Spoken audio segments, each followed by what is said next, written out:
اللہ کے پیارے رسول صلی اللہ علیہ وسلم نے فرمایا ہے کہ جب تم سوتے ہو تو شیطان 3 گرہیں لگاتا ہے، گنڈا 3 گرہیں لگاتا ہے تمہارے کان میں اور کہتا ہے سو جا سو جا سو جا، رات لمبی ہے۔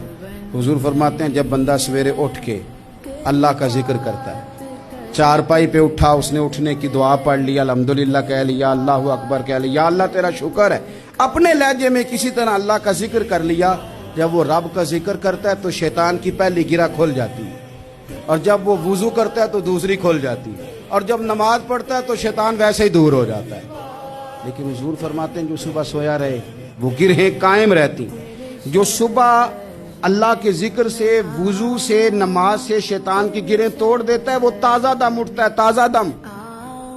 ہم صبح تازے نہیں اٹھتے، فریش نہیں اٹھتے، بکھرے سوچیں، الجھے خیالات اور تھکے وجود اور گھٹن والا ہمارا ذہن۔ وجہ کیا ہے؟